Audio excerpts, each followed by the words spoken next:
आरंभ करने से पहले मैं सभी माननीय पैनलिस्ट से निवेदन करना चाहूंगी कि समय को ध्यान में रखते हुए हमारा सत्र 11:30 बजे तक है, समाप्त करना है। सभी को करीब 7 मिनट का समय दिया गया है। हमारे अध्यक्ष हैं श्री हरप्रसाद दास। श्री हरप्रसाद दास पेशे से ब्यूरोक्रेट हैं। आप उड़िया और अंग्रेजी के एक प्रख्यात लेखक हैं। उनके नाम 25 से ज्यादा किताबें हैं, जिनमें कविता संग्रह, गद्य, साहित्यिक आलोचना और अनुवादित रचनाएं शामिल हैं। He has authored 2 epics, Desh and Vamsh, as well as a monumental history of Odia people. He is the recipient of the Sahitya Akademi Award, the National Award, and the Murti Devi Award, the Bharatiya Gyanpith, among many others. I request him to kindly make his opening remarks. Shri Haraprasad Das.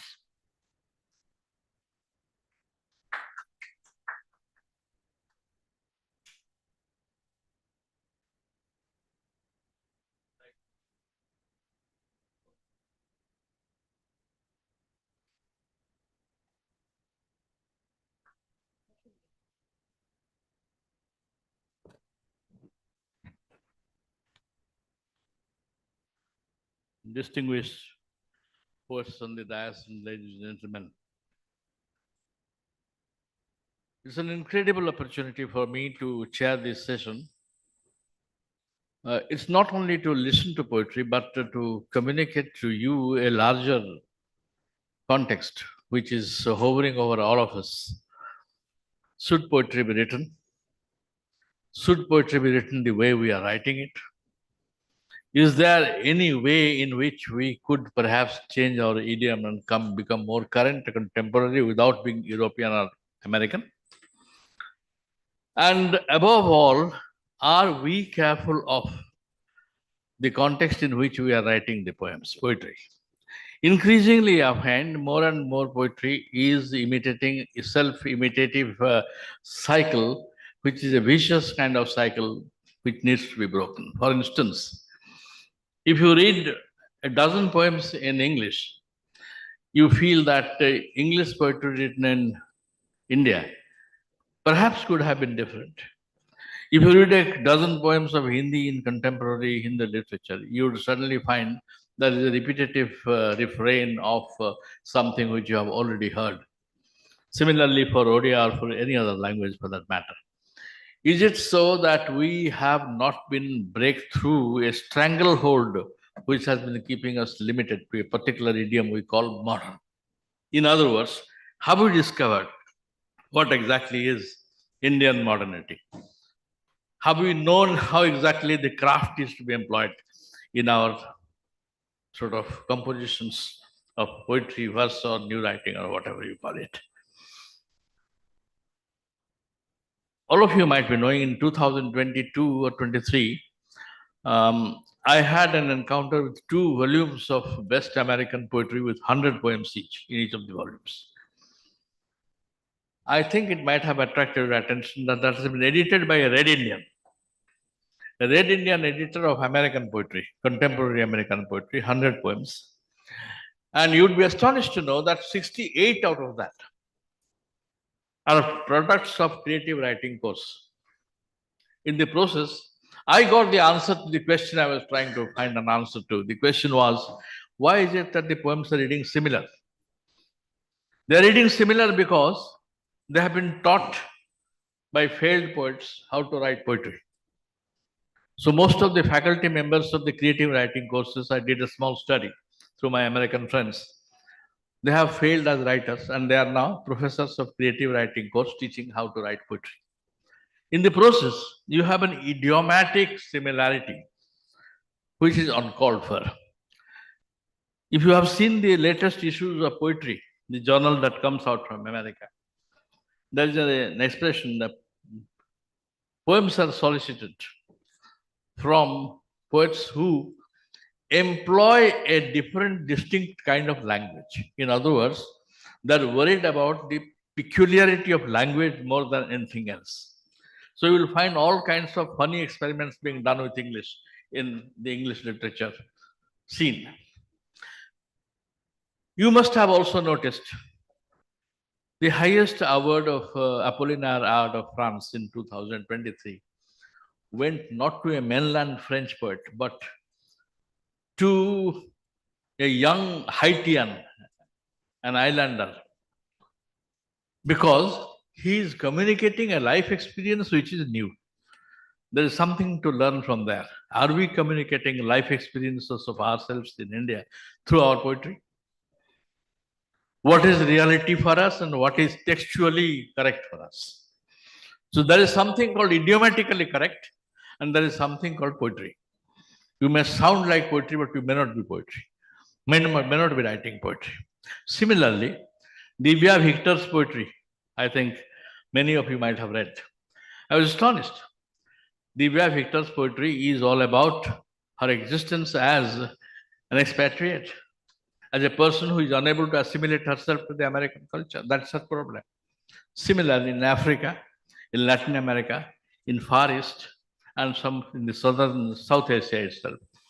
Everywhere there is a life experience which makes you challenge through words the existence you are in. If you have nothing to challenge, excepting challenging yourself, that can create great poetry also, but unfortunately, the Euro-American group have failed to take advantage of it. Poorest poetry is written by the Americans today. And worse than that is perhaps the European poetry, which once saw the heyday. The finest poetry is being written perhaps in Asia and Africa. And it's my belief, firm belief, that the destiny of poetry is India. Because no other country in the world goes through simultaneously three kinds of cataclysmic experiences and tries to convert it to poetry. We are pre-modern, modern, and postmodern, if you call it. So, do you know that in many of our languages, at least 5 I know, collections of postmodern poetry have appeared already? When they catch cold, we have started sneezing. We do without even bothering to know whether postmodern is applicable to poetry at all, whether postmodern as a concept is valid at all, whether post is an escape from reality for the Euro-American group, whether history has truly ended, whether modernity has ended, or it's a continuum. I suspect Western intellect. So I suspect the application of Western intellect to poetry or the intellectual tradition of the West to poetry. I would honestly believe that we have to continue a tradition which is interrupted. There is a huge hiatus between the poetry we wrote and the poetry we started writing after 1945. They said there will be no poetry after the wars. There was poetry. They said there will be no poetry after Auschwitz. We started writing, continued writing poetry. But all this was happening despite us. The world wars were not our wars. They were fought by the Europeans amongst themselves. It was inflicted upon us. We became parties to it willy-nilly without even knowing about it. We have become party to a global politics and global modernity without really participating in it. This is where my problem lies. So I would say that deeper and wider engagement with your contemporary reality where you live, and contemporary reality today is defined not in terms of a local but in global terms. We are local, but at the same time we're connected. Our connection is there. ChatGPT. Amazing things are happening. The other day, I had a small experiment 2 days ago. ChatGPT could translate everything, my friend said. So I said, all right, let's have a sentence in Hindi and see how ChatGPT does it into English. So he gave a simple sentence. He's saying that, आप मुझे छोड़कर चले गए हैं, so मैं बहुत परेशान हूँ, दुखी हूँ, something like that. So the ChatGPT came out with 15 options, which are, I think, much better than the original Hindi. So I thought ChatGPT is doing a good thing. Then I had just heard before that a song, a Hindi song, film song. I said, let's try and see. रस्म उल्फत को निभाए तो निभाए कैसे? इसको कोई translate कर सकता है क्या? ChatGPT, let us have a test. You will be astonished to see that ChatGPT had just failed. रस्म उल्फत, रस्म उल्फत कर लिया, निभाए कर लेगा, तो निभाए कैसे, यहीं पर स्टम्बल कर गया. In other words, poetry was in to niभाए कैसे rather than in the straight sentences.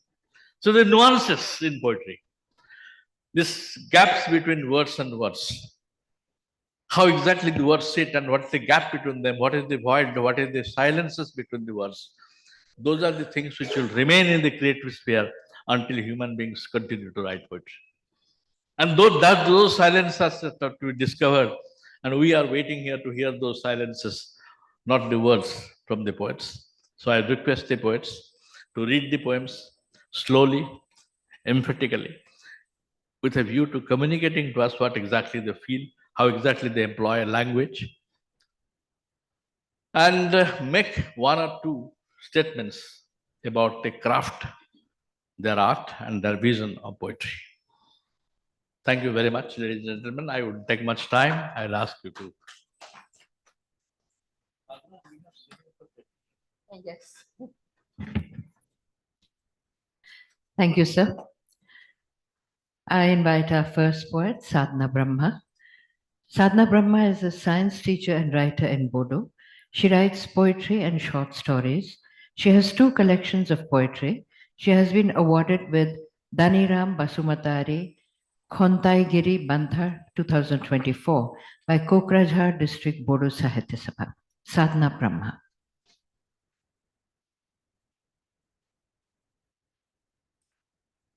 खुलुमबाई, नमस्कार. आप सभी साहित्य प्रेमियों को मेरा दिल से नमस्कार. मैं अपनी पहली कविता अपनी भाषा में ही पढ़ने जा रही हूँ. शीर्षक है मानोना. आंनि रेबगनजों गबोनाय मोदैखौ गोसो गैयाब्लाबो नों फरायनांगौ.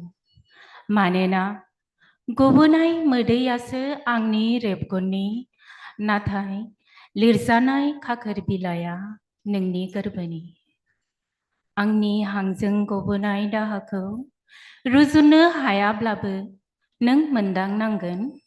मानोना गबोनाय हांआसो आंनि, नाथाय दाहानि लिरथाया नोंनि लांगोनानि. आंनि गोरबोनि जोंब्लावनाय बनजारखौ खोमोरनो हायाब्लाबो नों दुइ लुसोमनांगोन. मानोना जोंब्लावनाय गोरबोआसो आंनि, नाथाय गोरान बनजारा नोंनि नोजोरनि. आंनि मैखुनाव मावखांनाय दोहोखौ दबथायनो हायाब्लाबो नों हमथुमनांगोन. मानोना मावखांनाय मैखुनासो आंनि, नाथाय समझिनाय दोहौआ नोंनि जिउ लैथोनि. अभी मैं इसी का हिंदी में अनुवाद पढ़ने जा रही हूँ. शीर्षक है क्योंकि. मेरे कलम से बहती आंसुओं की धारा को न चाहते हुए भी तुम्हें पढ़ना पड़ेगा. क्योंकि बहती धारा है मेरी कलम की, लेकिन कागज के पन्ने हैं तुम्हारे धड़कन की. मेरी सांसों से निकलती आहों को सह ना सको तो भी तुम्हें महसूस करना होगा. क्योंकि निकलती सांसें हैं मेरी अपनी, लेकिन वेदनाओं का बोझ है तुम्हारे आंगन का. मेरे मन की जलती आग की लपटों को बुझा ना सको तो भी तुम्हें जल में प्रवाहित करना पड़ेगा. क्योंकि जलती लपटें हैं मेरे जीवन की, लेकिन आग है तुम्हारी नजर की. मेरी धड़कन में धड़कती तरंगों को संभाल ना सको तो भी तुम्हें जकड़ कर रखना होगा.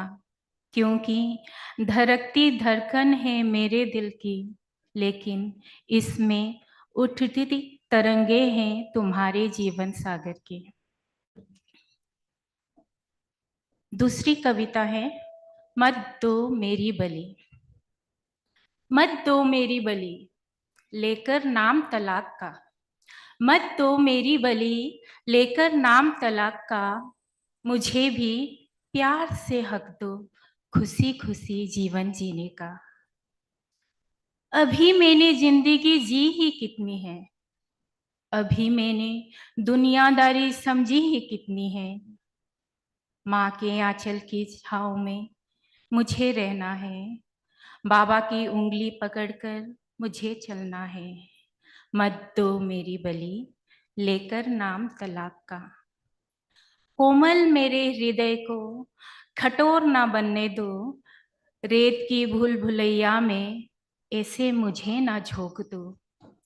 न जाने इसमें गलती है किसकी, न जाने इसमें गलती है किसकी, मेरे पैदा होने की या बदल रहे नए जमाने की, जिसमें रिश्तों की कोई अहमियत ही ना रही।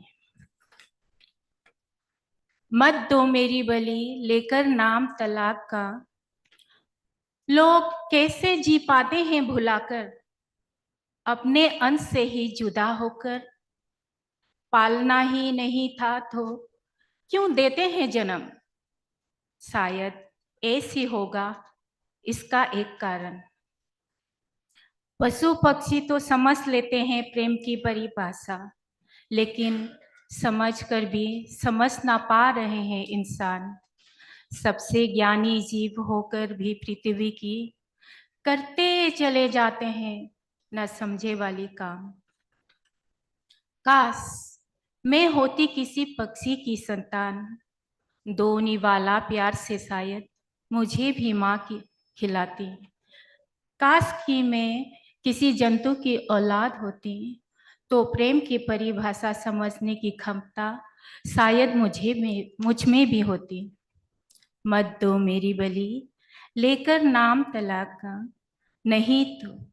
नहीं तो रिश्तों से भरोसा मेरा भी उठ जाएगा। किसी की जिंदगी से खेलना मुझे भी आ जाएगा। मेरी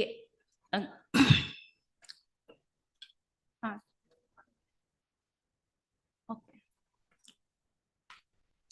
ये लास्ट कविता है, यादों का शहर। जीवन में अगर किसी को मिलना लिखा है, तो वो किसी ना किसी बहाने मिल ही जाता है, चाहे वो एक पल के लिए हो या उम्र भर के लिए। चाहे मन को वो भाए या ना भाए, आखिर मिल ही जाता है।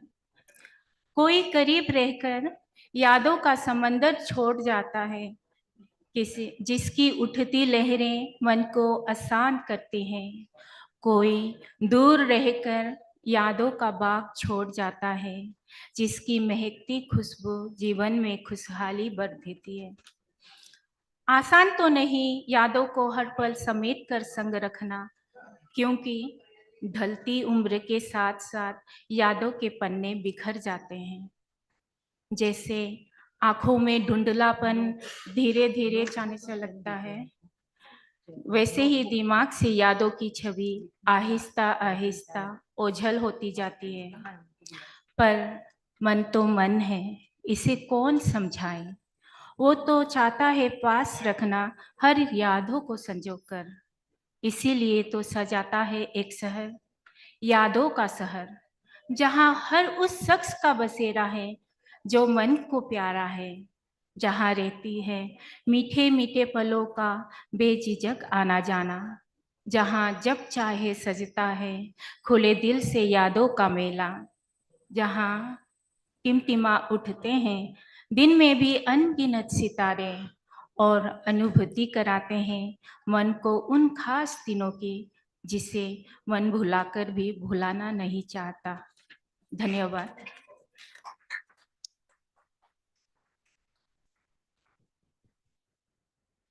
Now we have Ashwini Kumar, who writes in English. I wouldn't call English as Indo-Anglian any longer. I would call it English poetry from India, because it's one of the Indian languages accepted by the Constitution. So, Ashwini Kumar is poetry in English. A few words about your vision, Mr. Kumar. Thank you, sir. Thank you, sir. 2 poems, preferably.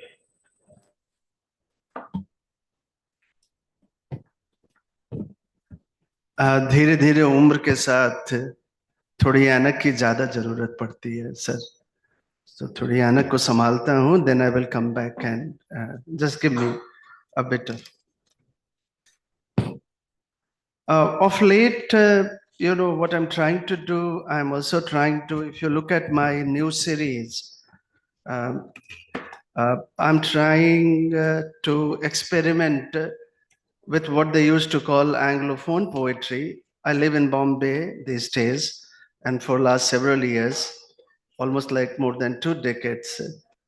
And I will come back and talk about a bit on about my new book, Map of Memories. But of late, Jayanda Namaskar and Purushottam Ji Namaskar. So I'm writing on ragas. So those who are familiar, Dhananjay Ji is professor of English, and Purushottam Ji, our legendary literary critic, and he's here.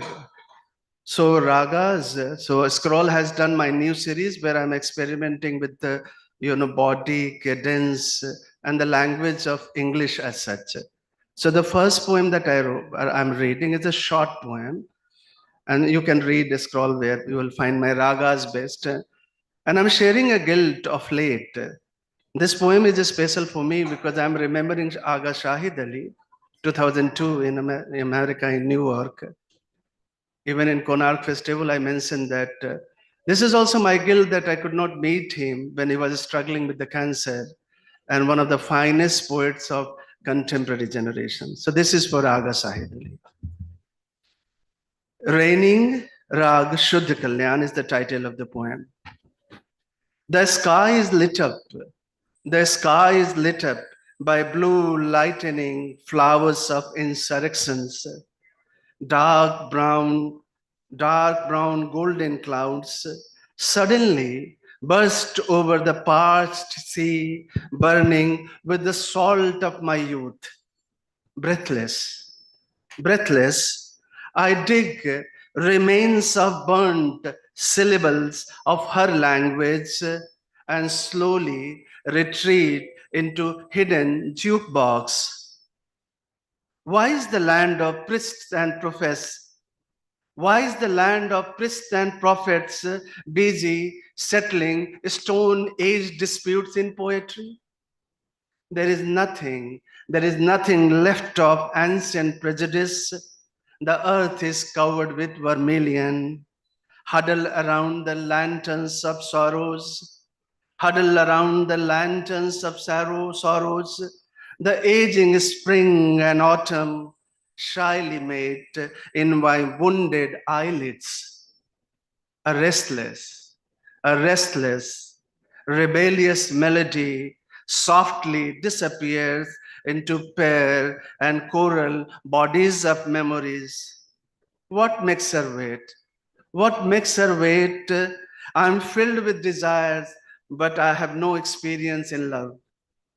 My old town sings in the river of blood, meandering through the famished rice fields, and I grieve like the fragrant camphor in Rag Shuddha Kalyan.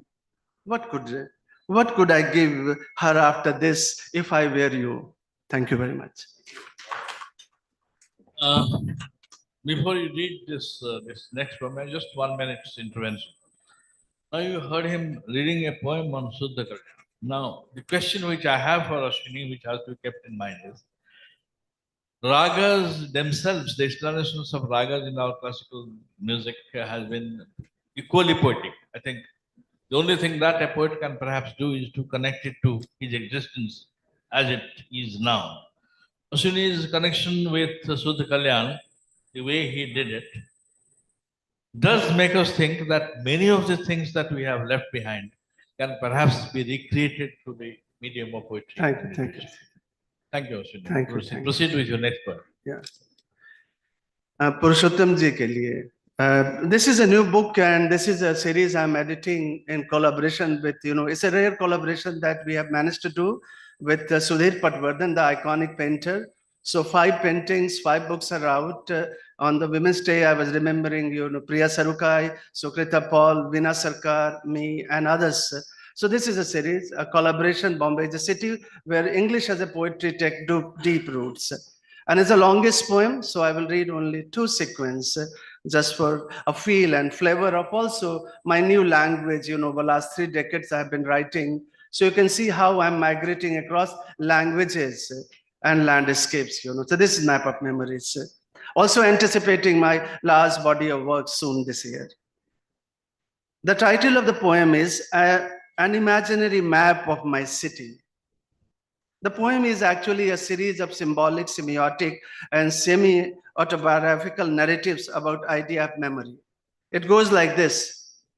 Whether or not it is true, but whenever I look at my body and its circumstances in the city, I feel I am a biographical puzzle.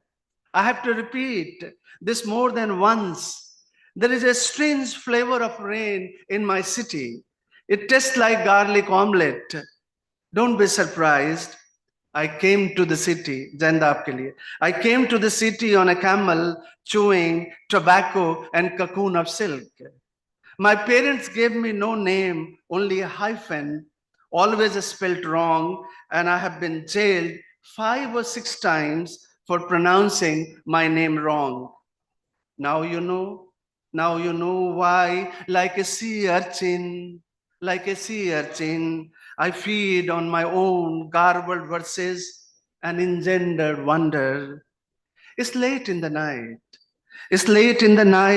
All that remains is the sound of spiders and squirrels picnicking in the forest of fossil beneath the cherry blossoms. How can I make her understand that my city is on the brink of extinction? Next sequence. Often I waste the whole day. It's about Bombay. Often I waste the whole day in the shadows of mutilated stainless buildings, breaking and peeling off at the edges like cactus leaf. An unripe coconut falls on the ground. I hear a frightening sound of extra vowel, a false metaphysics of the genesis of universe. I hide myself, I hide my eyes from myself. All around me, neither truth nor untruth, only empty spaces of serpentine silence. Who is this God of creation? Who is this God of creation we pray to? After many years of living in the laundry bags, an unknown semiology swallows me. Slowly, light gray Indus cigarette burns. I'm surprised it does not burn my adult fingers. Is it fertile? Is it really futile to give back to cities of caffeine, medicinal, and mediocre histories they do not deserve? In the crimson cow dung spring, I take my sisters for afternoon marble games in the zoo. They blush over the sight of elephants kissing each other. Instantly, my sister Nargis falls in love with naked baboons playing piano for the visitors. Her rose-tinted eyes light up when she sees bones and hides of suicide bombers preserved in the basement of Bhauji Lad Museum. I remember her asking, why can't I turn into monuments of dead dolphins? Imagine the substance in bronze box of chocolate cherries. It is forbidden by law, Nargis. I told her. Now and then I could hear her giggle softly to herself on the way back.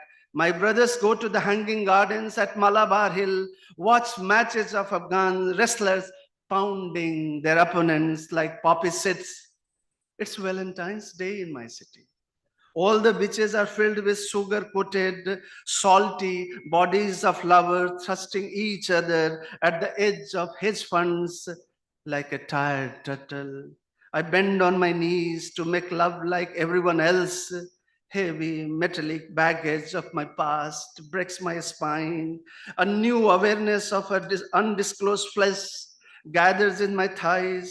I recall her sensation like her second skin. It smells. It smells like the blood of refugee in my city.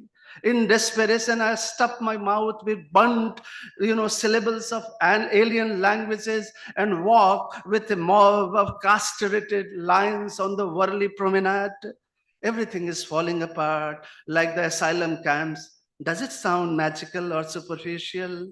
It is Sunday.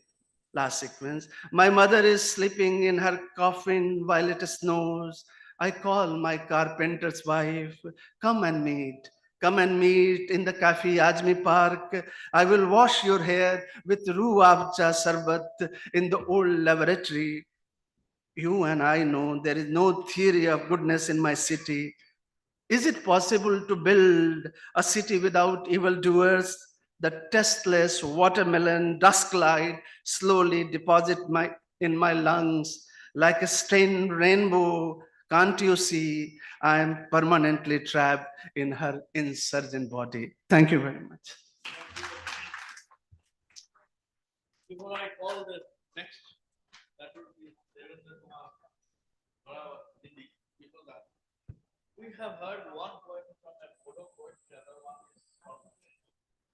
one from a Bodo poet, the other one from English poet. Now let's keep collecting whatever we get. The Bodo poet was not communicating the Bodo life experience as such. He was communicating to me a stereotype of a feminine existence in even Bodoland. So Bodoland remains integrated to mainstream India through the misery of womanhood, which he tries to explain in our poetry. But I thought Bodos have come through a trial by fire. They have come through a hell of a period of a revolution in the contemporary times, and they have a lot to write about. And the contemporary Bodo poets when the Bodo movement was of a different timber altogether. Now they have become tempered, they are now different, and I think return to romance and innocence is also one of the traits of contemporary modern poetry we cannot ignore anymore. Once upon a time, romanticism was shunned, but now I think romance and innocence are returning to poetry. And in Asuni's poetry, the first poem about ragas, I think not only ragas, there is a number of, as a matter of fact, Arun Kolatkar in Jejori had, when he did an experiment, we had a word in Bhopal, and we were thinking that a poet should come who should really rewrite the texts. And in a way, Ashwini is trying to rewrite the text. Because अब शुद्ध कल्याण आप पढ़ेंगे इसका जो literature text, and that text is bound to be different. As a matter of fact, he's not under any obligation to really listen to Suddha Kalyan the way originator conceived. Kumar Gandharv singing Suddha Kalyan, Bhimsen Jyoti singing Suddha Kalyan, two different Suddha Kalyans altogether. Each one is a creation. The poem also is a creation. But this is actually the lead, and not the second part of Ashwini's poetry. The other poetry which you read, well, we have all been reading that kind of poetry. But you have to be a messiah now. You have to really want to take Indian experience out to the world. And English is one of the strongest mediums to do it. With that, we come to the other language which is going to lead India, that is Hindi. We acknowledge Hindi as the leader of India in terms of linguistic exercise, in terms of creativity. You have to carry the mantle forward. No option in that. So please read your poetry. Let's hear what you have to say to us. Yes. नमस्कारम। धन्यवाद sir. मेरी ये पुस्तक माँ mother जो गत वर्ष प्रकाशित हुई है, इसमें से कुछ कविताएं आपको सुनाना चाहता हूँ।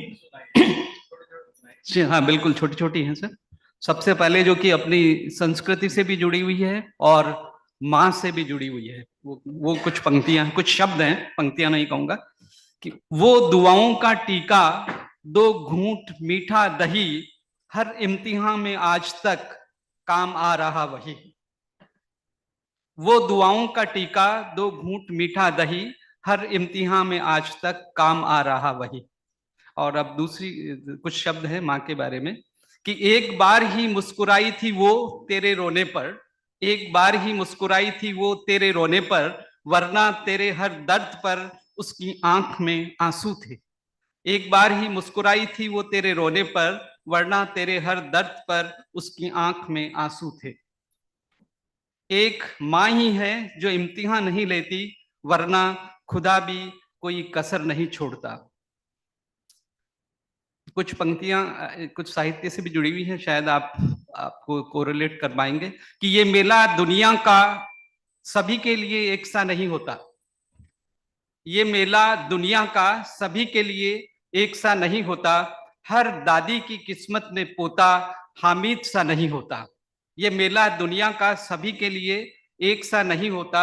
हर दादी की किस्मत में पोता हामिद सा नहीं होता।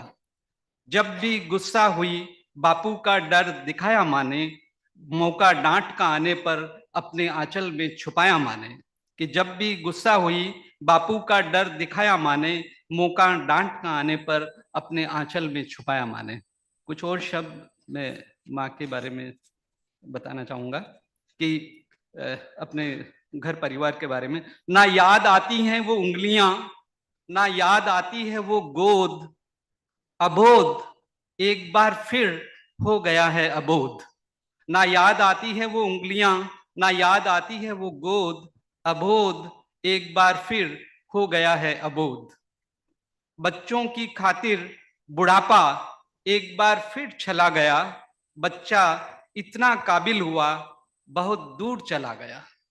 बच्चों की खातिर बुढ़ापा एक बार फिर चला गया, बच्चा इतना काबिल हुआ बहुत दूर चला गया। साथ बैठकर ही खाते थे बचपन की बड़ी रोटी, अब वो छोटी हो गई। न जाने कब निकल गए वो मेरे अपने, अब दुनिया छोटी हो गई। कुछ और शब्द कि एक कोने में गुजर जाएगा बुढ़ापा, बच्चों को कितना भरम हो जाता है। एक कोने में गुजर जाएगा बुढ़ापा, बच्चों को कितना भरम हो जाता है। बूढ़े माँ बाप होते हैं, बच्चों को दिखना कम हो जाता है। एक कोने में गुजर जाएगा बुढ़ापा, बच्चों को कितना भरम हो जाता है। बूढ़े माँ बाप होते हैं, बच्चों को दिखना कम हो जाता है। बच्चे ही अच्छे थे भाई क्यों बड़े हो गए, एक ही कुनबे में कई धड़े हो गए। बच्चे ही अच्छे थे भाई क्यों बड़े हो गए, बच्चे ही अच्छे थे भाई क्यों बड़े हो गए, एक ही कुनबे में कई धड़े हो गए। गांव ही अच्छा था क्यों शहर बस गया, एक ही शहर में बेटा दूर बस गया। गांव ही अच्छा था क्यों शहर बस गया, एक ही शहर में बेटा दूर बस गया। रोशनी में जगमगाता है उसका बंगला, रोशनी में जगमगाता है उसका बंगला, अब वो बूढ़े अंधेरे से नहीं मिलता। न जाने किस रंग में रंग गया है बेटा, अब वो होली पर भी नहीं दिखता। रोशनी में जगमगाता है उसका बंगला, अब वो बूढ़े अंधेरे से नहीं मिलता। न जाने किस रंग में रंग गया है बेटा, अब वो होली पर भी नहीं दिखता। सीमेंट की फर्श पर चौक से हम लिखते साथ साथ थे, सीमेंट की फर्श पर चौक से हम लिखते साथ साथ थे। मेरे कांपते हाथों को थामते वो माँ के हाथ थे। वो कै खे गए पर ठहर गई, मैं आगे बढ़ गया। वो कै खे गए पर ठहर गई, मैं आगे बढ़ गया। बहुत खुश है माँ, मैं पोथी पढ़ गया। वो चूल्हे की आग हाथ में रोटी गवाह बन गई, माँ की ख्वाहिश मेरी चाह बन गई। वो चूल्हे की आग हाथ में रोटी गवाह बन गई, मेरी माँ की ख्वाहिश मेरी चाह बन गई। कुछ और शब्द मैं सुनाना चाहूंगा कि कब देता अब बस कंडक्टर आधा टिकट, पर माँ की नजर में बच्चा हूं। कब देता अब बस कंडक्टर आधा टिकट, पर माँ की नजर में बच्चा हूं। बोलता हूं झूठ माँ से कल मिलने आऊंगा, पर माँ की नजर में सच्चा हूं। बोलता हूं झूठ माँ से कल मिलने आऊंगा, पर माँ की नजर में सच्चा हूं।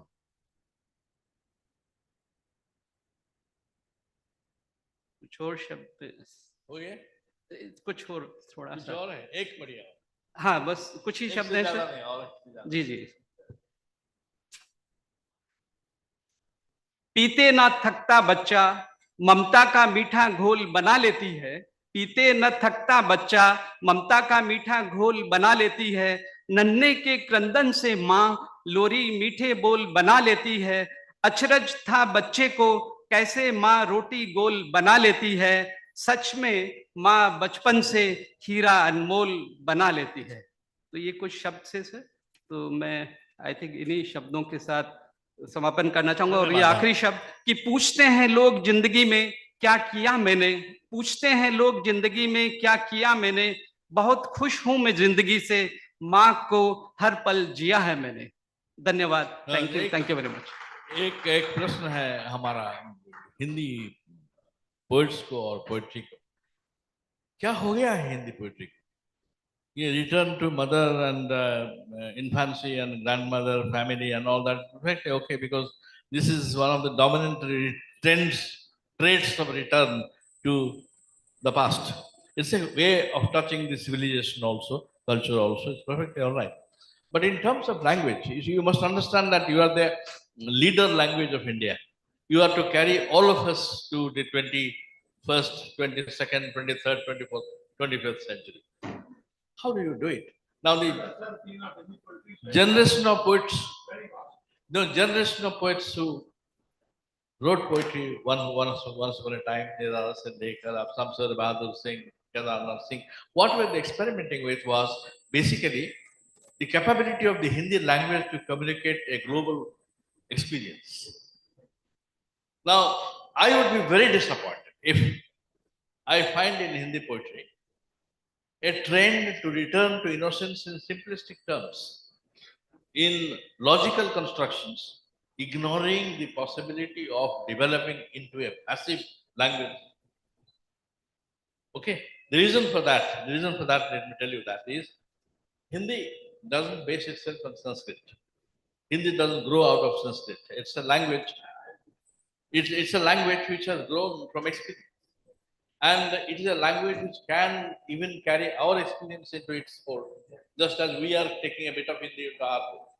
Now, the leader language, I would expect Hindi to show us the way, how exactly contemporary reality can be translated into poetry. Next poet I'll call is an English poet again, Gokul Kumar.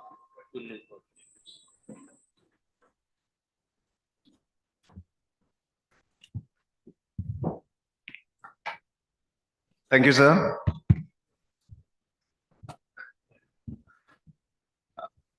First, poem that I'm going to recite explores catharsis. So catharsis as a poet works for me in two ways. First, writing poetry in general affords me that emotions, those sentiments that resonate with catharsis. But in this particular poem, I am exploring catharsis as a theme itself. Because my love for art, my love for poetry subsumes my love for that artistic process also, poetic process also.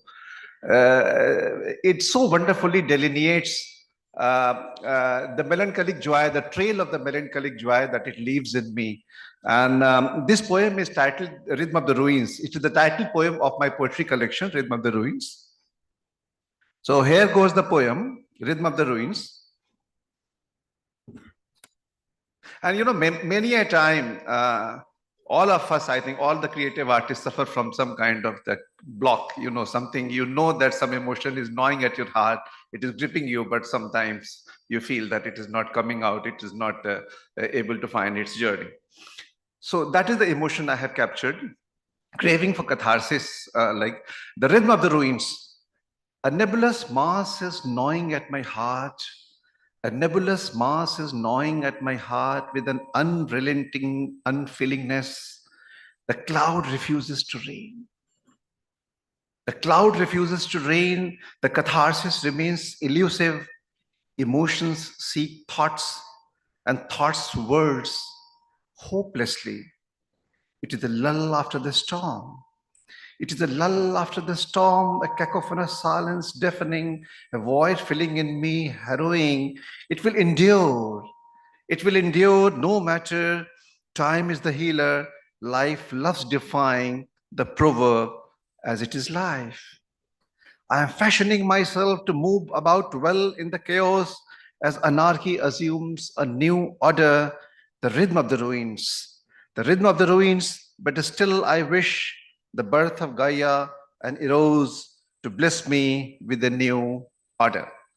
So this poem basically uses some Greek symbols also, Gaia and Eros. Gaia is the earth, depicts earth, and Eros, the sky. So how the poet seeks to find a new order in that state of disorder.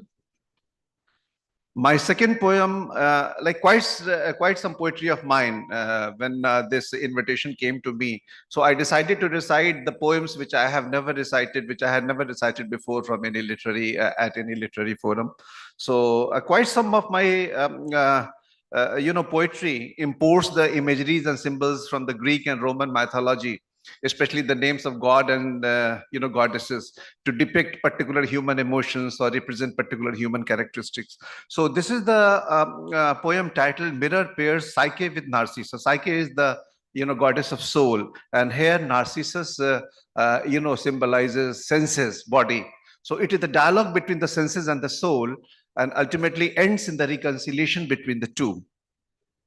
And this poem, after I finished the poem, I got reminded of Oscar Wilde's The Picture of Dorian Gray, where he says, senses cure the soul and soul cures the senses. So this is the journey of the reconciliation between soul and senses. A crisis threatens my love. The title is Mirror Pairs Psyche with Narcissus. A crisis threatens my love for the meditation on my mirror reflection. The power of the mirror reflection also is being depicted here. This power to connect you to your own soul if you tend to stay at that reflection. A crisis threatens my love for the meditation on my mirror reflection. The smug smile flitting on the face. The smug smile flitting on the face, the acknowledgement of a house well kept. Replenish the wind for the sail when the world betrayed. The gaze no more returns from the body. The gaze no more returns from the body. Time is sipping the dew of the blossom.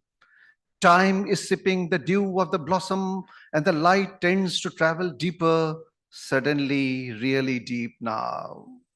Suddenly really deep now, a strange reflection stares at me from the mirror, challenging my cognition.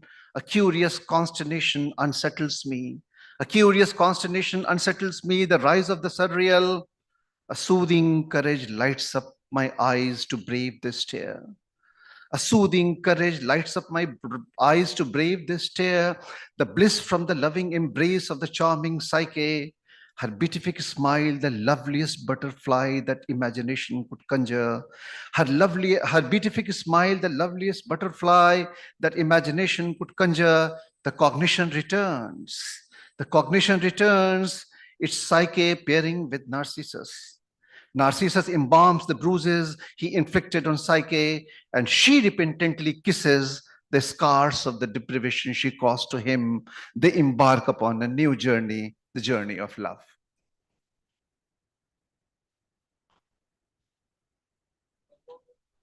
One more. Then in that case, with your kind permission, I would like to recite a Hindi poem of mine. This is the new fancy. I think I got translating. I translated my novel, and that is how my Hindi got triggered. So let me, if I have to recite only one poem. जी, तो ये भी catharsis title है इसका. हिंदी में मैंने catharsis को चित्रित किया है. कथारसिस. संजीदगी फिर दबे पांव घेर आई है. संजीदगी फिर दबे पांव घेर आई है. गम के बादल स्याह हो चले जहन के फलक पर. गम के बादल स्याह हो चले जहन के फलक पर. फिर से इनका उमड़ना घुमड़ना, वही उथल पुथल, वही बेबस बेचैनी, वही शोर भरी खामोशी. वही उथल पुथल, वही बेबस बेचैनी, वही शोर भरी खामोशी. पर मुझे इल्म है इस फिरदौसी फिराक का. इंतजार है बादल बरसने का. छम छम की मधुर धुन फिजाओं में घोलते हुए. मुझे यकीन है बारिश के बाद इंद्रधनुष के सातों रंग आसमां में बिखरने का. धन्यवाद. Hindi poem was definitely better than the English one, which we understood better. No. No, an audience likes the English poem, but audience likes the English poem, so you should be happy about it. And if I said I like the Hindi poem, it's because we like both the poems in a way. Saint Stephen's College में एक professor हुआ करते थे जो कि जब अंग्रेजी में जब लिखा जाता था, जब जब कोई अंग्रेजी में लिखता था, टीचर उनका नाम होंगे, ये जानते होंगे, वो कहते थे परदेसी जीवन में शायरी नहीं किया जाता गधे। उसके बावजूद भी गधे काफी हुए, हम लोग सब गधे थे एक जमाने में, गधे अभी भी हैं। हम पोएट्री लिखते हैं हिंदी में, अंग्रेजी में। The point here is, the point is important. Have we appropriated the English language or not? ये लैंग्वेज हमारा है या नहीं है? अगर ये आपका है तो आपके पास एक अधिकार है अंग्रेजी में लिखने के। अगर आपने कमांड किया है पढ़ के, तो शायद पोएट्री के लिए that's not your appropriate language. माँ ने जो भाषा दिया था वही भाषा शायद ठीक है। अगर माँ की भाषा में आप कविता नहीं लिख सकते तो मत लिखिए। अगर लिखते हैं तो राइट विद एन अपॉलॉजी, हम लिख रहे हैं अंग्रेजी में, but apologetic about it.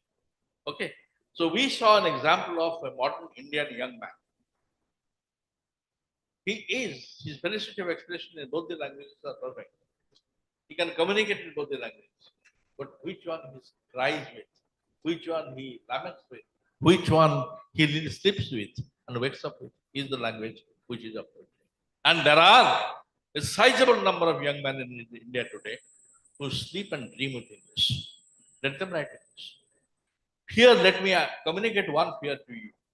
The Englishmen have started creating a third world market for English. The other day, a young man whose book sells huge number of copies gave me a copy of his English novel. I read it next day before the book was to be opened by me. So I took him to a corner and said, "Bete, आपको तो अंग्रेजी आता भी नहीं है, आपने novel कैसे लिख दिया?"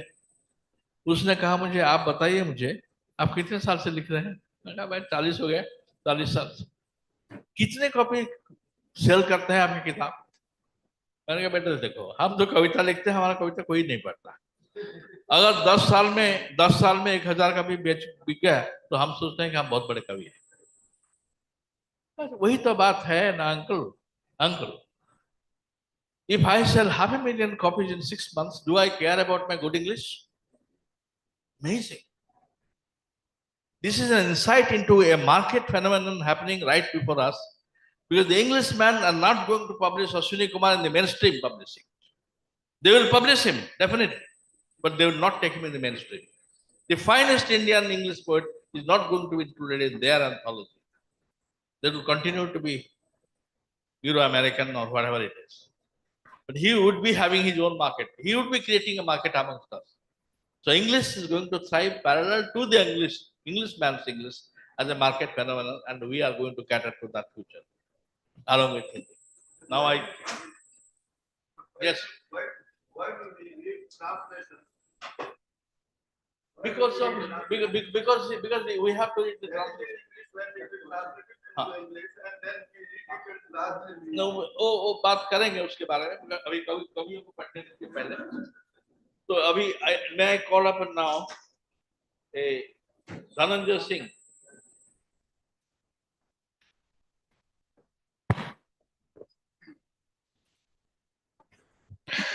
Thank you, sir. I'm grateful to Sahitya Academy for this opportunity, and I have my Guru Purushottam ji, उनके आशीर्वाद से और आपके आशीर्वाद से. There are two rivers that flow in me, I believe. One originates in Arunachal Pradesh and another in my village Bihar.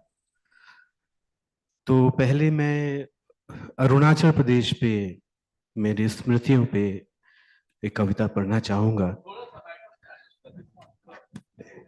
जी. अब ठीक है, मुझे लगता है.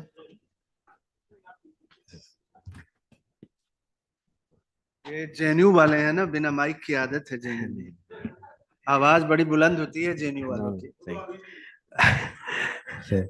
बहुत बहुत बहुत शुक्रिया.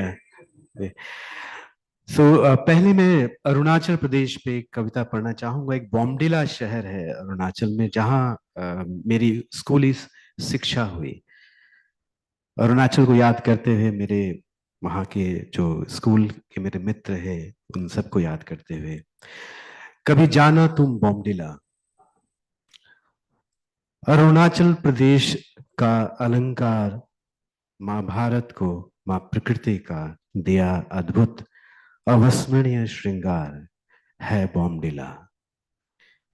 कभी जाना तुम बॉम्डिला, जहां घुमावदार रास्तों पर दौड़ते फिरते, पथरीली मैदानों पर गिरते पड़ते, बर्फीली बर्फीली सीढ़ियों से पे उतरते चढ़ते, उठते उछलते गिरते, मानो पलक झपकते ही बड़े होकर अपनी आत्मा को वहीं कहीं किसी घोंसले में छोड़कर, साल दर साल, तिनका तिनका खुद को खोए जा रहे हैं।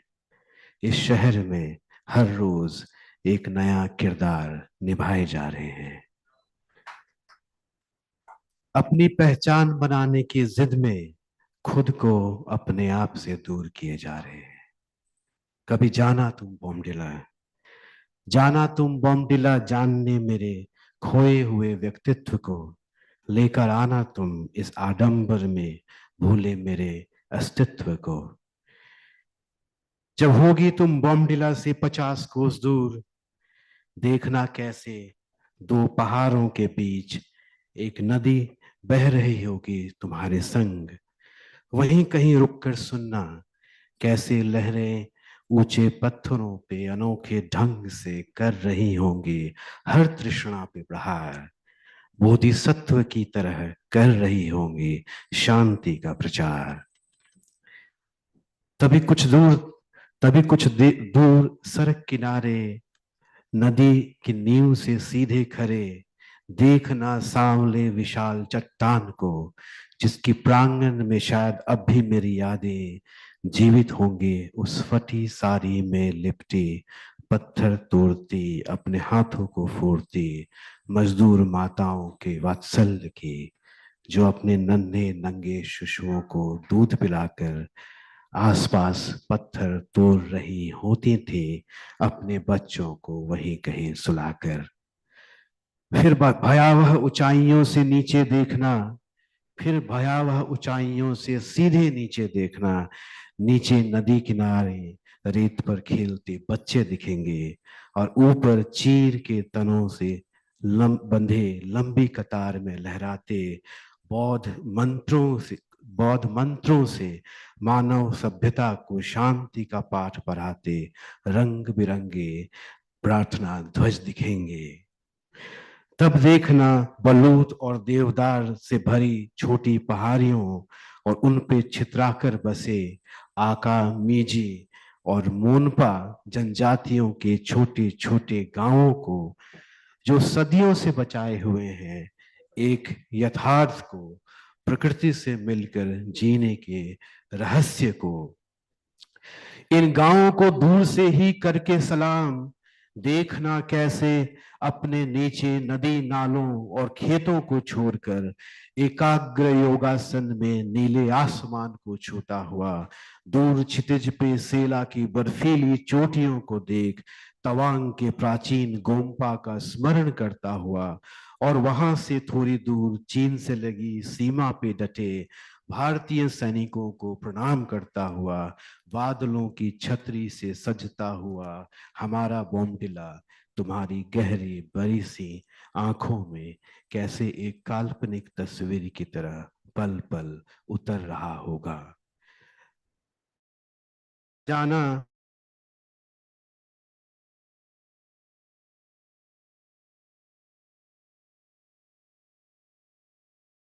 को, जहां सूर्य की किरणों में लिपटी तुम्हें अब भी दिखेंगी मेरे बालपन की परछाइयां और उन पे लिपटी मेरी मासूम सोच को, मेरी अपनी जिज्ञासा को, मेरे सपनों को। और सुनना ऊंचे यूकलिप्टस से आती इस मुखौटे, इस शरीर और इस मन पे लिपटी हुई इस झूठी पहचान, फरेबी दुनिया में बुनी हुई भारी पथरीली जाल में जकड़ी इस झूठे नाम को, और सुनना इसे कोसती उस निडर युवक की आवाज को, और ले आना उसका कुछ अंश बोमटिला से मुझसे मुझको मिलाने को। Thank you. अब मैं छोटी 2 पढ़ सकता हूँ सर? मैं अब बिहार ले जाना चाहूँगा, जहाँ मैं एक किसान का बेटा हूँ। तो बाबूजी की स्मृति में कुछ लिखा है, थोड़े कुछ इसमें भोजपुरी शब्द भी हैं। बोरी में पिता के स्मृति। पुरानी बोरी असोरे में पड़ी, एक कोने में रखी। इसमें भरी हैं बाबूजी की यादें, पुरानी खटिया के इर्द गिर्द। यह बोरी 3 वर्ष से बंधी रखी थी उनकी मृत्यु पर, जब आया था पिछली बार। जाते समय आनन फानन में एक खाली धान की बोरी में ठूंस कर रख गया था उनके निजी सामान को।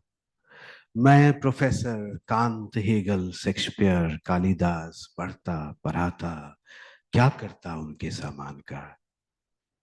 पर मुझसे फेंका न गया घर के पीछे इन्हें कूड़े की तरह। सोचता हूँ उठूं और खोलूं बोरी को, और उसमें बेसुध दबे गरासी, हसुआ, खुरपी और कुदाल को, और निकालूं नीचे दबी धोती कुर्ते की मोटरी को, और उसके नीचे उनके पहने हुए खराओं को, और उन्हें पहनकर किसी और राह पर निकल पड़ूं कहीं और उन्हीं की तरह। एक और छोटी सी, अगर ये बड़े बाबा ने कहा था, बड़े बाबा is grandfather's elder brother and बाबा इज ग्रैंडफादर। बड़े बाबा ने कहा था, सुना है बड़े बाबा ने कहा था एक रोज बाबा से, पीढ़ा पर बैठकर बाईं हाथ जमीन पर रोपकर सतुआ सानते हुए दाहिनी हाथ से, कि धनंजय का जन्म होना तय था। बाबूजी सामने दीवार पर इनार से पानी की बाल्टी खींच रहे थे। माँ आंगन में दांतों तले आंचल दबाई खड़ी थी। सुना है बड़े बाबा गवैया थे। 3 बेटियां और पत्नी प्लेग में स्वर्गवासी हो गई थी। वो गांव गांव घूम ढोलक बजाते गाते घूमते अपने वैरागी संगीतज्ञ मित्रों के साथ भजन कीर्तन गाते। खेत जोतते बाबूजी, खेत की डरेर पर घास गढ़ते बाबा। बड़े बाबा की भविष्यवाणी पूरा होने की आस में, बड़े बाबा की भविष्यवाणी पूरा होने की आस में खेतों और परिवार के भविष्य को सोचते, चिंता करते। आज मैं 50 वर्ष के उपरांत उसी खेत की डरेर पर खड़ा देख रहा हूँ सामने का सूनापन। वे तीनों समय के समुद्र में कहीं लुप्त हो गए। मैं न खेतों को समझ पाता हूँ, न कर पाता हूँ उनकी चिंता। मेरा जन्म लेना, युवा होना, और अब उम्र के दूसरे छोर पर खड़े होकर सोचना, मेरे होने या ना होने से बड़े बाबा और बाबूजी को क्या फर्क पड़ा। कितना सूना है मेरा मन उनके बिना, कितना अकेला हूं मैं एक किसान की पहचान के बिना। शुक्रिया। अच्छा संजय जी, अब आपने देखा मैंने जो कह रहा था, ये जब पढ़े देवेंद्र जी माँ के बारे में, अभी देखिए बाबा के बारे में, बड़े बाबा के बारे में बात कर रहे हैं, फिर बॉम्डिला के बारे में बात कर रहे हैं, किसान के बारे में बात कर रहे हैं। This is not really poetry, this is testament of Indian poetry. This is the way Indian poetry has to find its own way. I don't think there is a poem written about mother in England today, or in America, or anywhere else in the world. But poorer countries of the world are all finding their mother. In other words, The decolonization process perhaps should end with the acceptance of mother. जिस दिन माँ मिल जाएगा उस दिन colonization project agenda खत्म. In other words, intellectually we have been colonized for the last 30, 40 years now. And that decolonization is beginning in the core from Hindi itself. And it's a good sign that Hindi is showing the way in returning to innocence and to family, to values, and ultimately to a kind of civilizational reality which we had not cared to look at. We have tried to look at a westernized modern reality, but not at the civilizational reality, which is steadily growing slowly and lives in each one of us as a trace. This trace element is not available in Greco-Roman culture, not in the Chinese culture, not in the Mesopotamian culture, anywhere else in the world. It only exists in India. That's why poetry is next destination is India, is the future of poetry. And now, a very interesting poet from Kashmir. You have to hear him after hearing Hindi and English and all that, and you see local, global, all kinds of things. But here is Kashmir, which is an integral part of us, which has been paining also, nevertheless, and we are continuing to treat it, though it is requiring treatment because it's a part of the limb and body and not as an external. Let me request now Satish Vimal to read his poetry.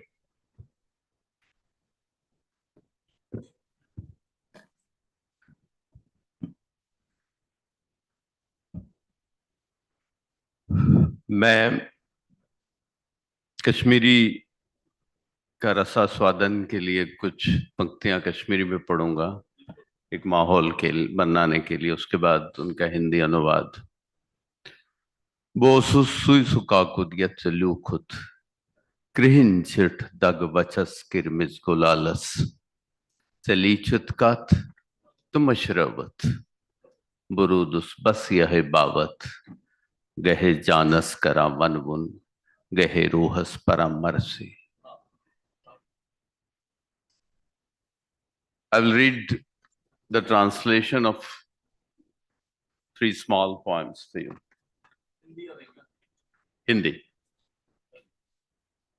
Photo. मांगने वाले ने हाथ फैलाए. Sir please आपके please आपके लिए. मांगने वाले ने हाथ फैलाए, दाता के हाथ पहले से ही खुले हुए थे. दान का आदान प्रदान हुआ ही होगा, फोटो पर कुछ छपा ही नहीं. मांगने वाले ने हाथ फैलाए, दाता के हाथ पहले से ही खुले हुए थे. दान का आदान प्रदान हुआ ही होगा, फोटो पर कुछ छपा ही नहीं. आस्था वालों ने इसीलिए धर्म ग्रंथ रचा. नास्तिक धर्म ग्रंथ के विरोधी हो गए. दाता आस्था वालों के साथ हो लिया, मांगने वाले को नास्तिक अपने खेमे में ले गए. Thank you. आस्था वालों ने इसीलिए धर्म ग्रंथ रचा. नास्तिक धर्म ग्रंथ के विरोधी हो गए. दाता आस्था वालों के साथ हो लिया, मांगने वाले को नास्तिक अपने खेमे में ले गए. कहानी फिर शुरू हुई, जिसकी रिपोर्टें समाचार पत्रों में शह सुर्खियां बटोर रहे. टीवी पर दिन भर तमाशे होते रहे. मांगने वाला तालियां बजाता रहा, दाता विदूषक की तरह ठहाके मारता रहा. आस्तिक फोटो निकालते रहे, नास्तिक वही फोटो बेचकर अपना पेट पालते रहे. Thank you sir. एक छोटी कविता है, हैंगर. एक हैंगर सा नहीं है वो, जिस पर लटके हैं किसी और के विषाद के पैराहन. एक हैंगर सा नहीं है वो, जिस पर लटके हैं किसी और के विषाद के पैराहन. एक हैंगर सा है उसका विषाद, जिस पर लटका है वो चीथड़ों सा. Thank you sir. एक हैंगर सा नहीं है वो जिस पर लटके हैं किसी और के विषाद के पैराहन। एक हैंगर सा है उसका विषाद जिस पर लटका है वो चीथड़ों सा। एक खाली जगह है जो विषाद के मुकाबले में खड़ी है। उस जगह न हैंगर है और न लटके हुए चीथड़े। आओ हम दोनों उसी जगह मिलते हैं। एक और कविता छोटी सी। हाँ। हम्म। मैंने उसे संदेशे भेजे, उसने उत्तर नहीं दिया। मैंने उसे फोन किया, उसने रिसीव नहीं किया। ऐसा ही कुछ बार बार हुआ। अल्प अंतराल के बाद उसकी खामोशी ने मेरी व्याकुलता को पंख दिए। मैंने अहंकार के आकाश में उड़ान भरी, हवा पर सवार सोचा उसे मेरी परवाह नहीं, कोई और मिला होगा उससे, मेरी आवश्यकता न रही होगी। खींच कर फोन ऑफ किया, फिर वो फोन करता रहा, संदेशे भेजता रहा, पर मैं नेटवर्क क्षेत्र से बाहर था। रिश्तों के प्रश्नों के उत्तर व्याकुलता के नहीं, जिज्ञासा के भी नहीं, अहंकार के हैं। अहंकार ठहरने की मोहलत छीनता है और फोन का नेटवर्क भी। सुनो, उत्तर ना मिले तो प्रश्न का उर्स मनाओ। उर्स ठहराव की पकड़ है और नेटवर्क की भी। धन्यवाद, धन्यवाद।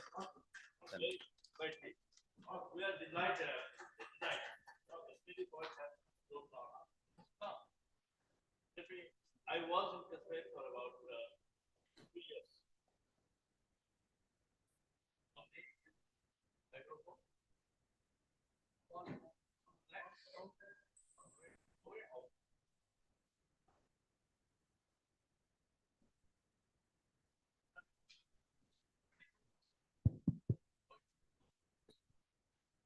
The reason I'm mentioning this is that my office, which was the largest government of India office, was burnt on the death anniversary of Zulfikar Ali Bhutto.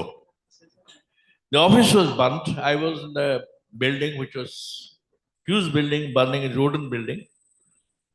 No, the reason I mentioned this particular episode is that the persons who were actually had set that on fire were locals. The persons who were doubting it were also locals. They had two traditions going on simultaneously. One is the classical Hindu tradition. The other one is the rebellious Islamic tradition. Both two together. But the dominant voice of Kashmir at that point of time was of the Kashmiri Pandits who were later on sent away from Kashmir. And they have a grouse that they have not been treated well. He belongs perhaps to the Kashmiri Pandit community who are excommunicated from Kashmir now and living in Delhi. So they have a life experience, ladies and gentlemen, which requires an epical treatment. It is not even Agni Shekhar and others who have been writing from there, from the fringe as they call it, have been requested that this experience of theirs needs to be chronicled as one of the devastating experiences of a non-refugee who treats himself as a refugee. But the tone, the presentation, the incisive depth, and the classical strain in his poetry is something remarkable. We like it. Thank you very much. Now I come to the next poet. Let me bring सुमन केसरी जी इसके बाद आएंगे. पहले मैं बुलाता हूँ Rajshree warrior को. आइए आइए, आप आ गए तो आ गए. नहीं, आप आइए ना राजश्री केसरी जी, आइए. एक बार आपने स्टेप ले लिया तो ले लिया. चलिए मन.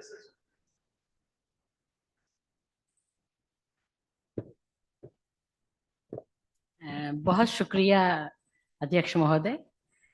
कवि मित्रों, सबसे पहले तो मैं साहित्य अकादमी को धन्यवाद दूंगी कि उन्होंने मुझे इस यहाँ पर कविताएं पढ़ने के लिए बुलाया इस साहित्य उत्सव में. और अपनी बात शुरू करती हूँ मैं. महाभारत मेरा बहुत ही प्रिय विषय है. उसके इस किताब के निमित्त नहीं, जो 19 स्त्रियों पर कविताएं हैं, उसकी आखिरी कविता से मैं अपनी बात शुरू करती हूँ। यह कौन सा देश है, कौन सा राज्य, कालखंड कौन सा है, कलयुग का कौन सा चरण है यह?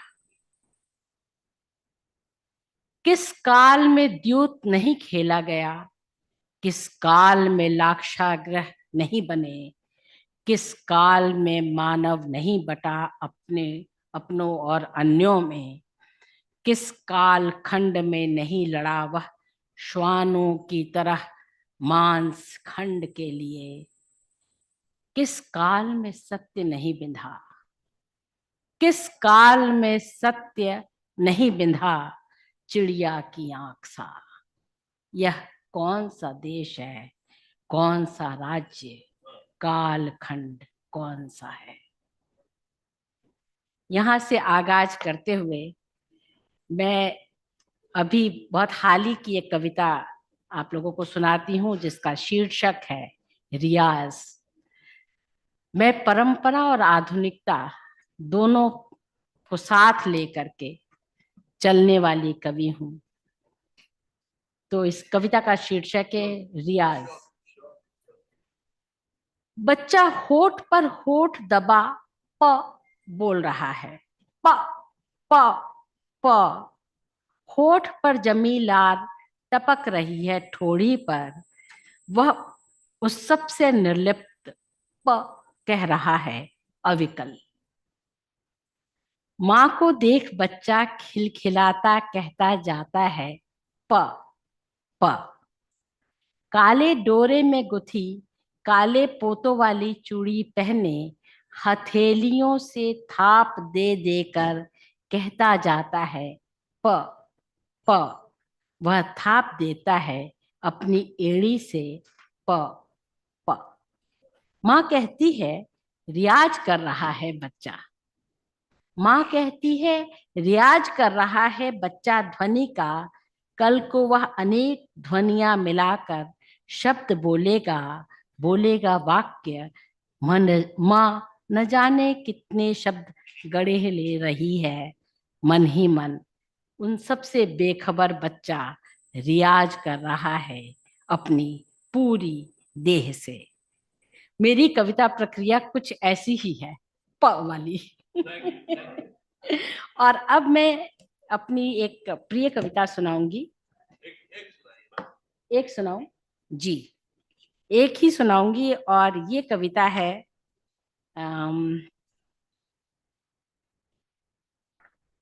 दुःशला पर एक कविता लिखी है मैंने, और इसका शीर्षक है प्यारा भीम। युद्ध हो चुका है और जयद्रथ मारे जा चुके हैं। उसके बाद वह दुःशला ही थी जो सचमुच लाड़ करती थी भीम को। वह दुःशला ही थी जो सचमुच लाड़ करती थी भीम को। सब भाइयों में प्यारा भीम कंधे पर बिठा बहन को ढेरों फल, ऊपर डालियों पर लगे फूल तोड़वा देता था पल भर में। भीम के कांधे पर बैठी दुःशला अक्सर हाथी पर बैठे होने की कल्पना करती। खूब खिलखिलाती, हंसती गाती, कितनी ऊंची हो जाती थी दुःशला भीम के कांधे पर बैठकर। आज रणभूमि में जयद्रथ की मृतदेह देख दुःशला की आंखें खोजती हैं उन्हीं कांधों को जिन पर सिर धर वह बचा सके स्वयं को लहू के दलदल में धंसने से। युद्ध भूमि में दूर पड़ा भीम का क्षत विक्षत लोहे का पुतला मुस्कुरा रहा है मंद मंद, मुस्कुरा रहा है मंद मंद। और इसके साथ एक कविता की सिर्फ 2 पंक्तियां, इस कविता को पूरा करने के लिए 2 पंक्तियां मात्र।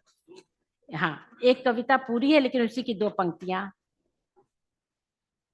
कोई नहीं देखता इस समर को छोड़ धृतराष्ट्र के, जिसकी भुजाएं मचल रही हैं भीम का आलिंगन करने को।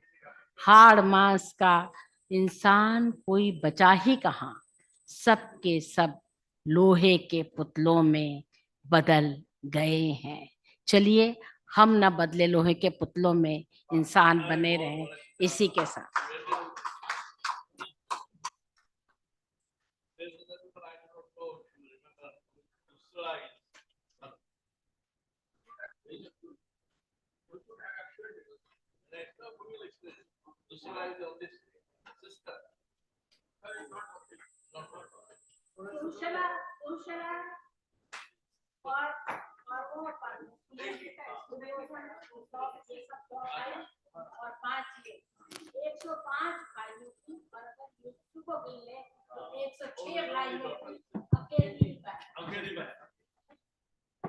So, ladies and gentlemen, even if the microphone is not there, that means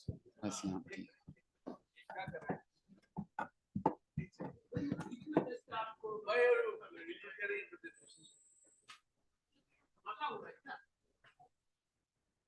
So the last, the Hindi poem which you heard just now, तो सुना आपने, महाभारत की कविता है। महाभारत की कविता मैंने लिखा है, पुरुषोत्तम जी लिख रहे हैं, इन्होंने लिखा है, बहुत सारे लोग लिख रहे हैं।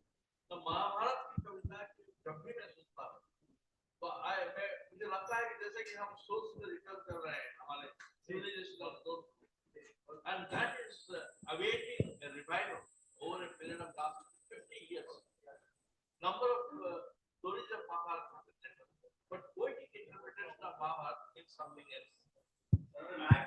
I believe Pila started doing some work initially. That was in the 60s. 60s, Pilal, Purushottam Lal started doing it in English, and thereafter even Pritish Nandi did some, and thereafter we have all been doing it. We have all been doing it, and we have been doing it all in different directions because we want to find the root of our civilization in poetry. Now you have seen that this particular session, please, this particular session, although we thought that this should go like any other poetry reading session, has turned out to be different. Different in the sense, we had a Kashmiri poet who gave us a test of the cultural modernization and the crisis, and that through aphoristic expressions. We have here Ashwini Kumar writing in English, who writes about ragas. We have here Hindi poetry showing that we have to return to the roots, to motherhood, to mother, to family, to innocence, to romance. The Bodo poet who came here said that we have forgotten the revolution. Now it's our pain of identity. Our identity is in question. So all this taken together gives us India. And I believe every poetry reading session must be that. It only requires a little interpretation, little interference to interpret what exactly is being read. In the end, I will come to Rajashree, who is from Malayalam, who is a Malayalam poet, but she will be reading poetry in English. She is not reading Malayalam poetry, but in English. Rajashree, could you please read your poem?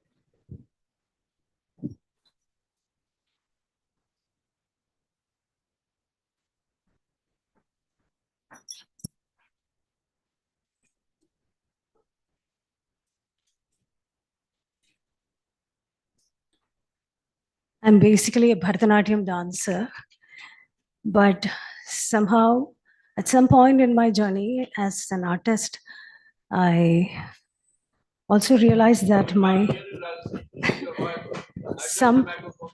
yeah. Thank you. I'm basically a Bharatanatyam dancer. At some point in my artistic journey, I also realized that my thoughts have some shape-shifting abilities. So I continued writing as well. So today I'll be reading a long poem, Manikarnika, conceived as a conversation between Ganga and the karnika, that is earring, that slipped off from Parvati's ear into the Ganges. So Manikarnika, aren't you holding me aloft? Oh, the mother of hefty souls, quipped a chipped emerald dangling from its golden mold. You are known to shun the dross from your squirming board. Oh, the honor of firm resolute, squeeze me out from your lap. To be found alongside the shimmering lights during twilights upon your fluid cast. Oh, the silent trove of secret tales, the eternal green amongst sacred studs of the daughter of Himavan or her fiery half, the son of none.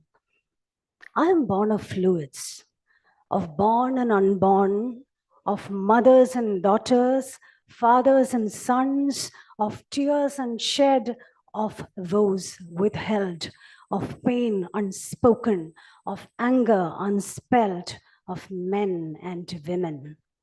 I smell of ruined lives, of young maidens.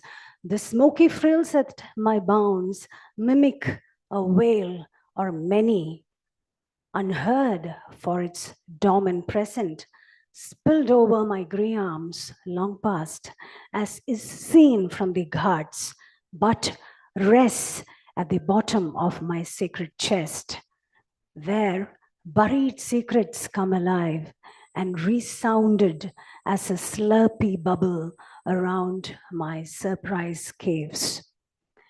To see my lucid self and join your tinkling partner, meet me at the Chakravalam, that's horizon, where I cast a glance at my gigantic partner, whose enormous eyes behold the mammoth sight of my splendid margins, where death is a performance, where crimson moves empower the scattered whites above to wheel a rescued soul to withering skies by winged pauses amid choreographed gestures, where men in reds wave their splendid arms in rhythmic tunes, tethered to earth only by measured steps,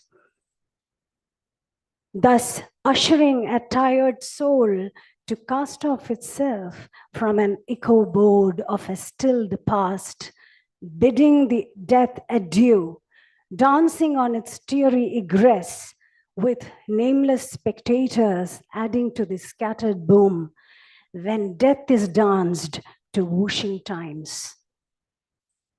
I pray to the meek of the lot to not be drowned into my dirty holes, to be born again a silent blister that bursts into ominous glee. Once it bears a rainbow on its impervious crest, shattering an imagined ovule of vibrant origin inside its frayed womb. Oh, glitter of ears, you are a relief for my tired arms.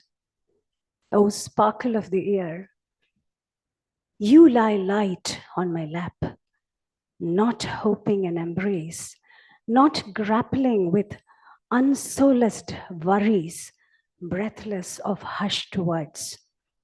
You are the happiest to have known to me ever since my origin.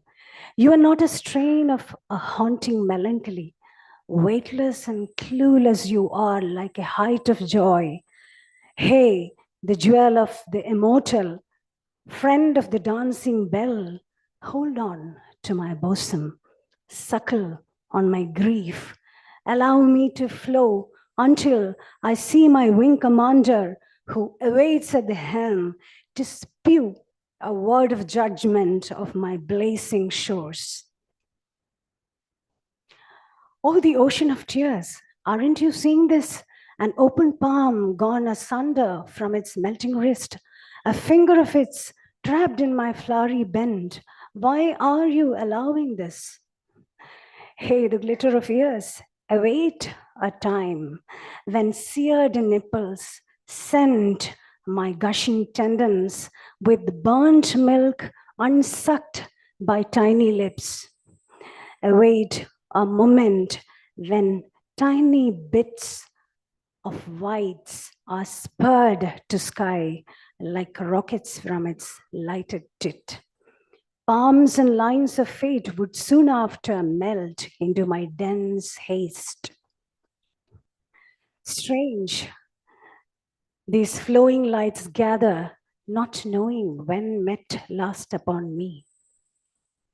Souls of many were shown its trail to better skies of placid state from the glazing flow, where teary winds whisk away the blues of time in graceful Brahmaris. Brahmaris are turns in dance. Yeah. Oh, the pride of sacred years, speak from the heart. Am I free of burdens as is seen from the gods? I live in the perennial time. The silent gaze of scarlet sky and fleeting blue of roaring eye shudder in unison forever along the smoky warmth of fading pyre. And you, the lost forever, dwells ashore in noble fame, but remain ever in my quivering holes with your darling knell, as tufts of past and shifting nows flock alike to find you same at the deadly guard that takes your name, Manikarnika, of a divine game, where soul begins its noble ride and death is an opening dance. Thank you. With this, we have come to the end of the recitation, and in the end, as if it was forgotten, she has brought in the Himavant and the Ganges. I would take 1 minute to conclude. The conclusion is this. The takeaway from this poetry reading is that we have to return to the civilizational roots. We have to redefine Indian modernity. And in the end, let me quote a sloka which will adequately sum up what exactly the Indian civilizational quest is all about. The Yaksha asked a question to Yudhishthir. The question is a remarkable question. Is the Chief Minister of Delhi coming or something? Why is this arrangement? So the Yaksha's question was, what is the matter? Kah Barta? Kah Barta? What is the matter? And answer Yudhishthir was, पृथ्वी विभांडम कगन पिधानम सूर्याग्निन रात्रि देवान्मनेन मासर्तु दर्पि परिघट्टनेन भूतानि काल पचतीति वार्ता. The sky is the lead, earth is the container, the sun and the moon are the fire, the months and the seasons are the wood. With that, time is cooking human beings in a pot. What else is the matter? If this is what in Mahabharata Yudhishthir could conceptualize reality as, then we have not to learn poetry from anybody else. We have to learn poetry from our own roots, our own civilization. Thank you, ladies and gentlemen. Thank you, sir. On behalf of Sahitya Academy, I'd like to thank the Honorable Chair and all the poets for being with us this morning. और जैसे ही मंच तैयार होता है, हम आज का अगला सत्र आरंभ करेंगे.